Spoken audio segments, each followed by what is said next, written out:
Hello folks, welcome back to our recorded lectures for HI 237. This is Down the Volga, the Viking Road to the East. So we've already talked a little about the Rus from the perspective of the Islamic world. I'd like to turn now to the role of Scandinavians in the formation of the state of Kievan Rus, or as I like to call it, Proto-Russia. Now, sources for this area are incredibly weak, far more so than equivalent English or Irish sources, because the narrative histories are written much later and there's a fair amount of mythologizing going on. There's also the lingering influence of nationalism in this particular debate because of the generally poor historical relationship between Scandinavians and Russians.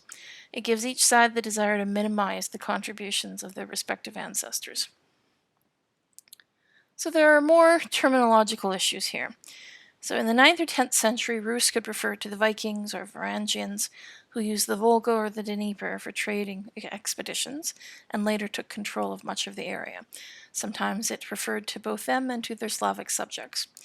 And over time it developed a geographical connotation, hence Kievan Rus. Now the state didn't appear out of nowhere.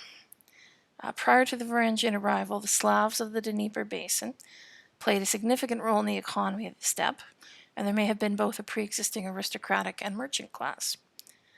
Now, the Normanist controversy, which basically involves the debate over who gets the credit for the development of Kievan Rus, the Scandinavians or the Slavs, there's a strong political component to this.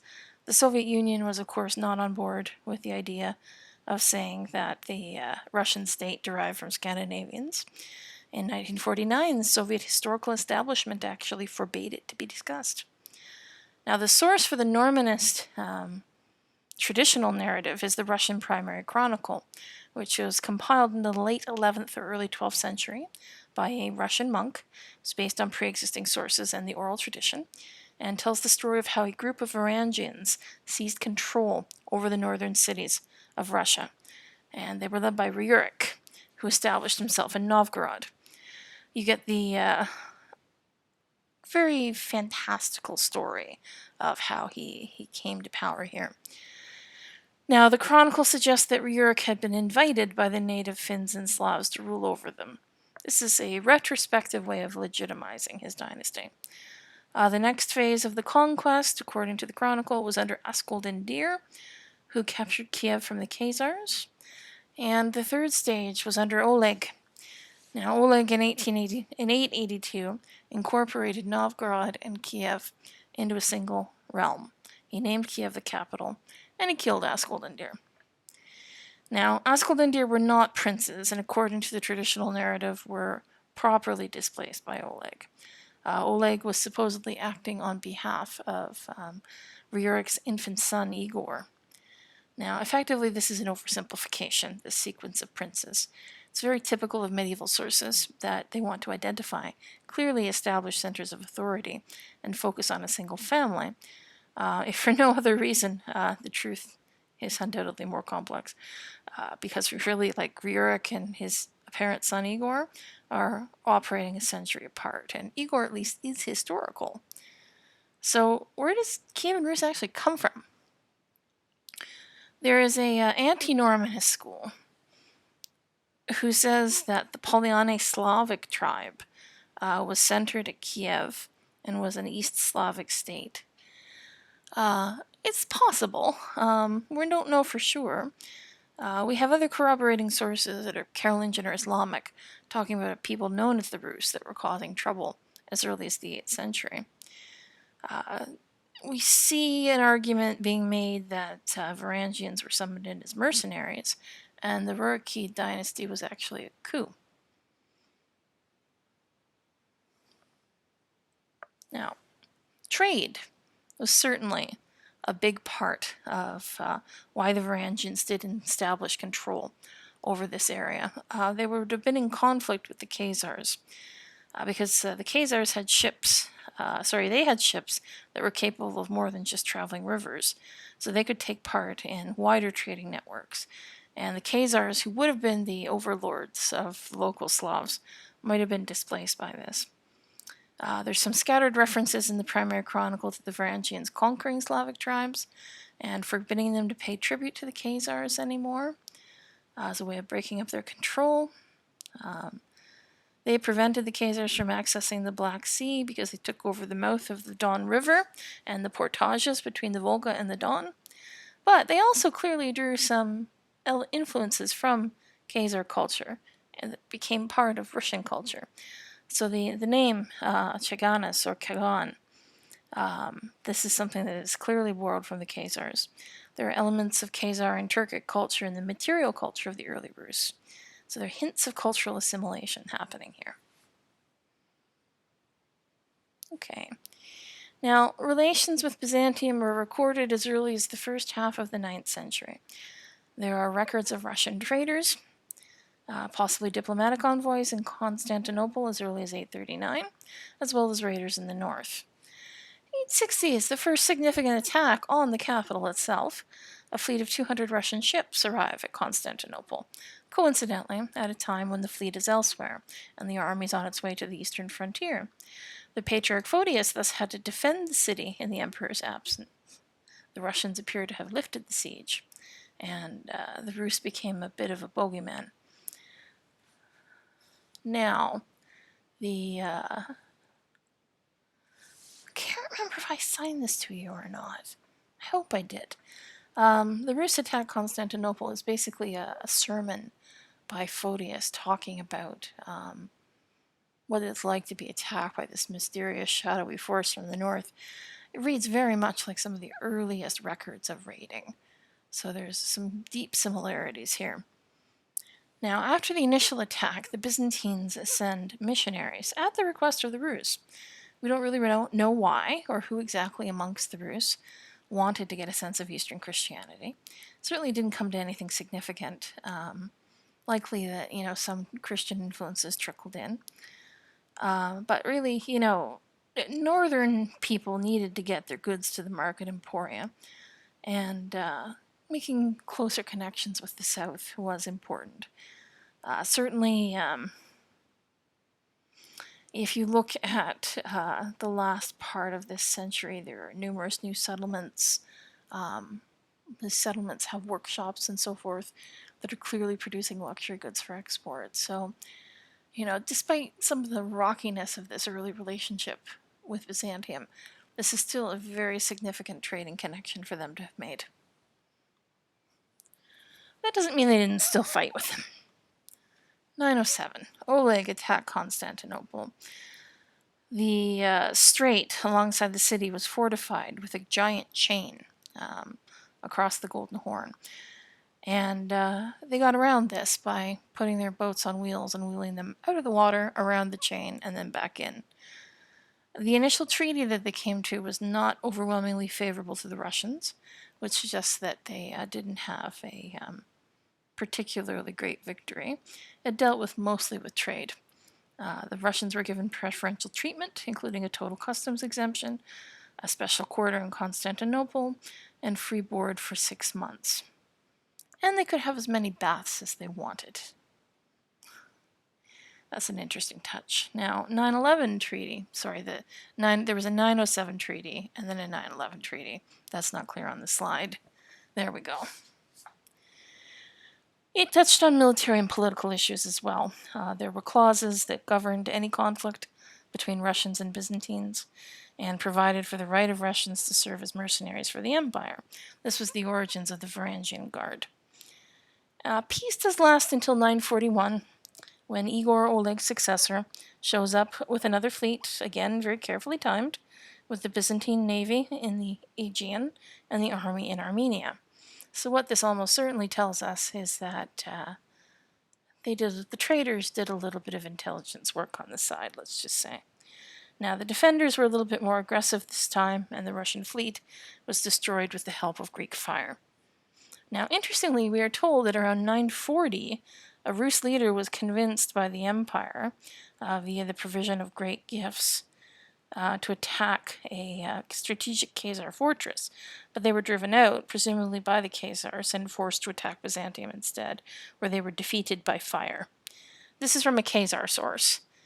So could this be Igor? He's given an interesting name in the Khazar source, sort of like a transliteration of possibly Helgi.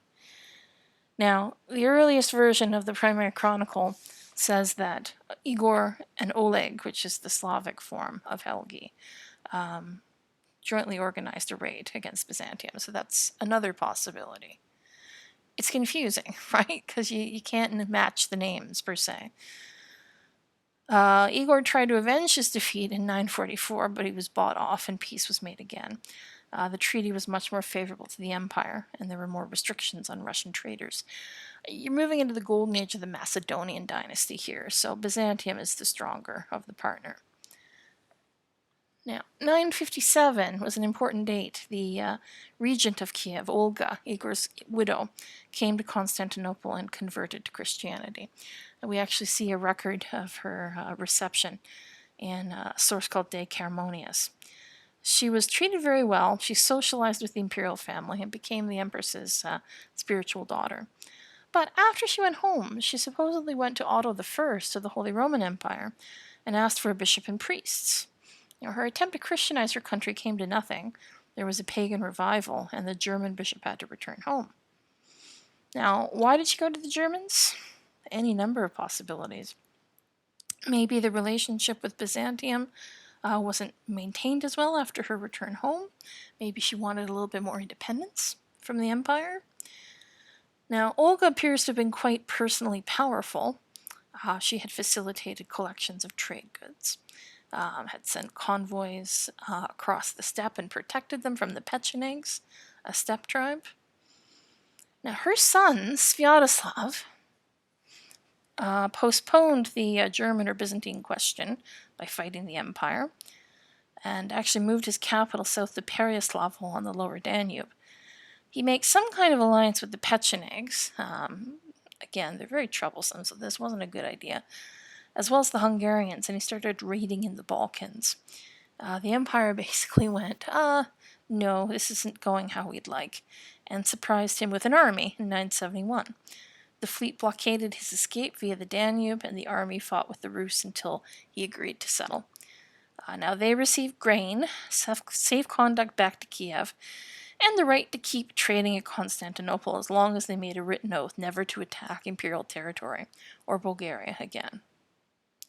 But he doesn't make it back. He is killed on his way home in a raid by the Pechenegs, and they make his skull into a drinking goblet, which is a strange but very much true tradition that they practiced in some regions of the medieval world.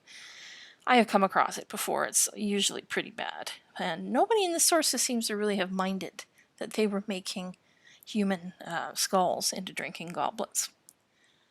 Not so sure about that. So, on the arrival of the Varangians, it's one of the documents I believe I assigned you. Take a look at the two treaties in particular, at the depiction of Greek fire. Think about how the late date of composition of the sources affects how we should regard those accounts. There's also a Muslim diplomat meets Roost merchants on the Volga River. That is Ibn Fadlan's account.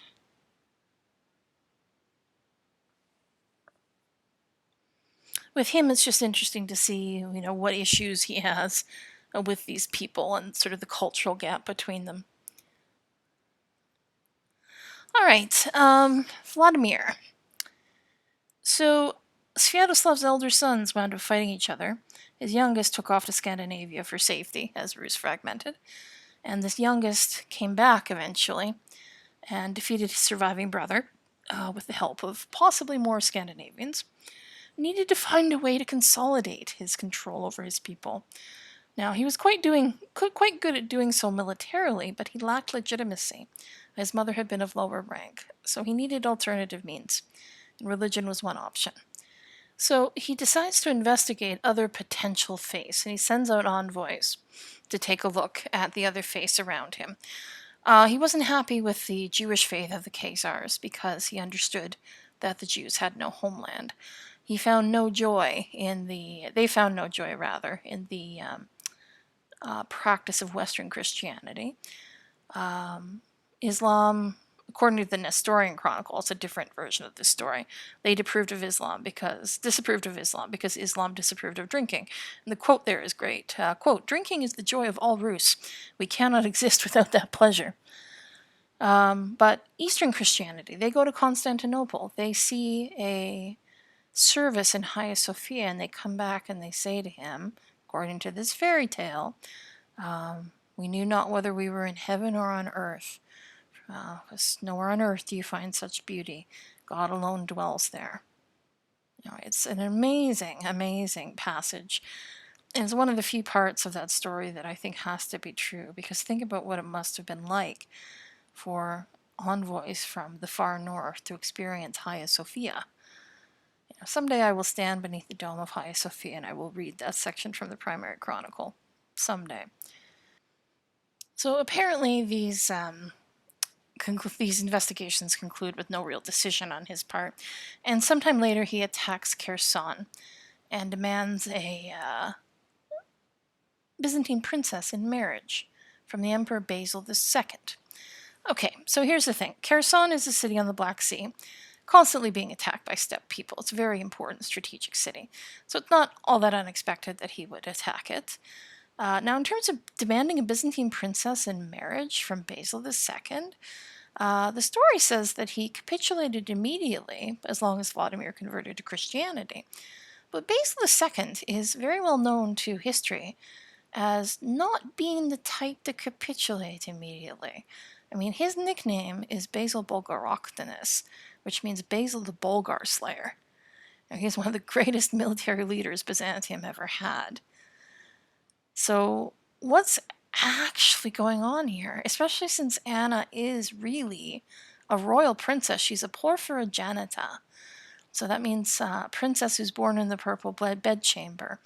And basically, according to the rules for Byzantine emperors, which were laid down by the Emperor Constantine, there are 3 things that you never give to a barbarian: a crown, the secret of Greek fire, or the hand of a porphyrogenita. So why does Basil break that rule?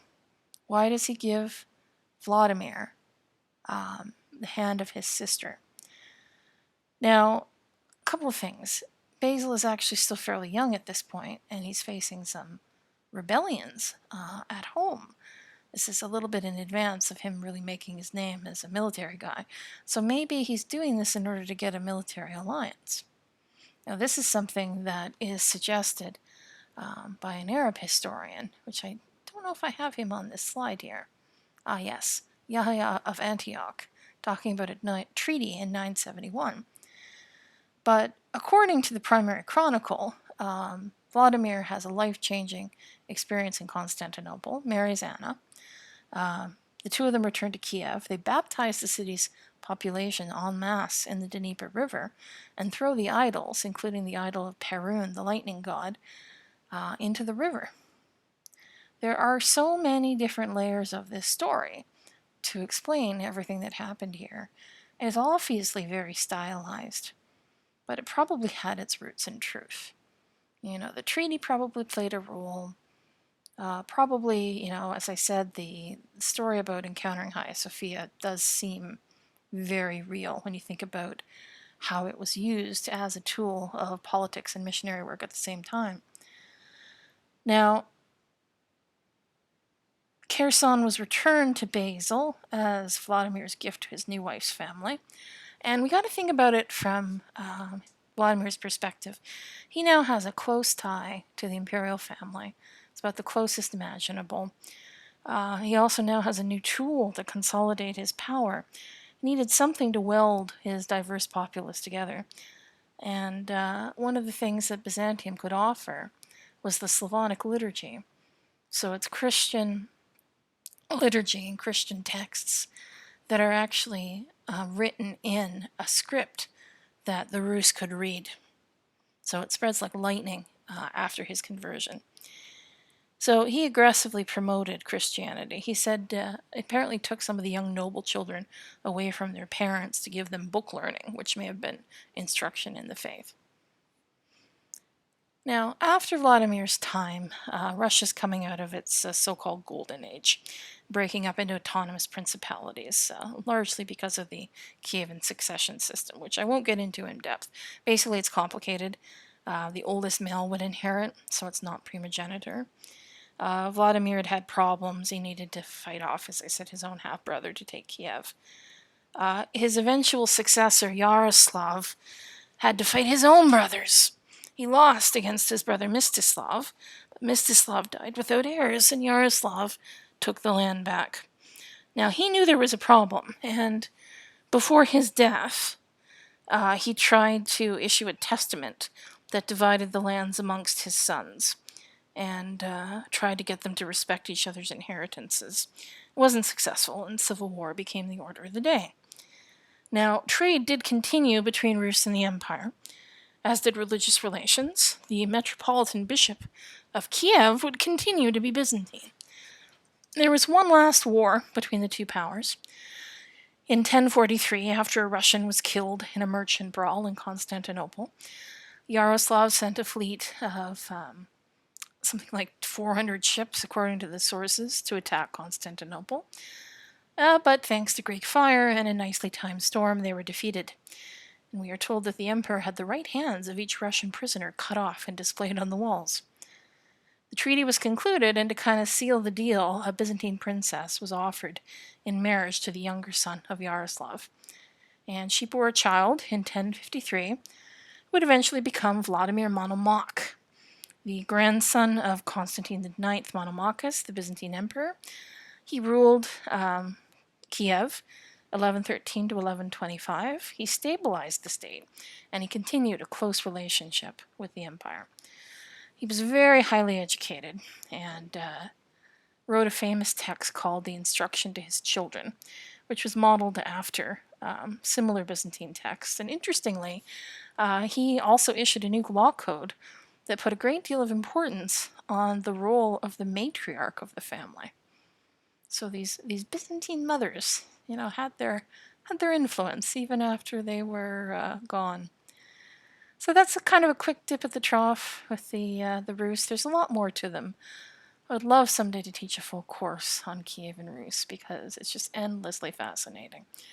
But they are Scandinavians, they are Vikings, they are Slavic as well, which makes them rather complex in how they interact with each other and how they interact with the empires, both the Byzantine and the Holy Roman Empire.